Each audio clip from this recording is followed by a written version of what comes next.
Okay, so this lecture is going to be over section 3.5. We're going to talk about relative velocity. So take a look at the picture here that has the plane, some wind, and a ground observer that's standing next to some trees. When an object P, for plane, moves relative to another object, reference frame B, which is going to be the wind, and B moves relative to a third object, A, the ground observer, we're going to denote the velocity of P relative to B by V with the vector notation P slash B.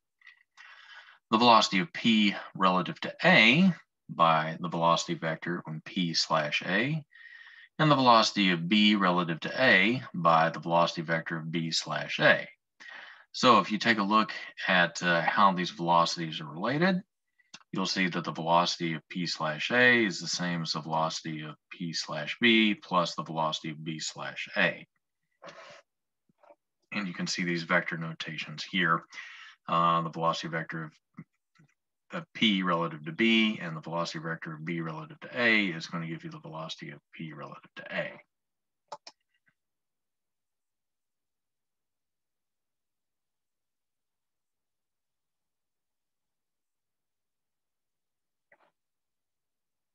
So for another example, let's take a look at a situation where a woman is walking not down the aisle of a railroad car. So in other words, not back and forth like that, but from one side to the other.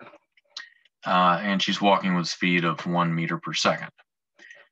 We can describe the woman's position in two different reference frames, that of the railroad car and that of the ground. So we've got a cyclist over here who's stationary. The frame of reference of the stationary ground observer, ANT, is going to be the frame of reference of the moving train. So as this figure shows, the velocities are going to be related, as the velocity of the woman with respect to the cyclist is going to be the same as the velocity of the woman with respect to the train, and then the train with respect to the cyclist. So you can see here the velocity of the train with respect to the cyclist moving this way. You can see the velocity of the woman with respect to the cyclist this way, and you can see the velocity of the woman with respect to the train this way. So if you take the velocity of the train with respect to the cyclist as 3 meters per second, and then with the woman with respect to the train as 1 meters per second, then the woman with respect to the cyclist would be this side, which is the same as the hypotenuse of a triangle. So 3 squared plus 1 squared, and then take the square root, is 3.2 meters per second. The tangent of the angle that is made here, which happens to be 18 degrees, is going to be the velocity of the woman with respect to the train divided by the velocity of the train with respect to the cyclist. So it turns out to be 18 degrees.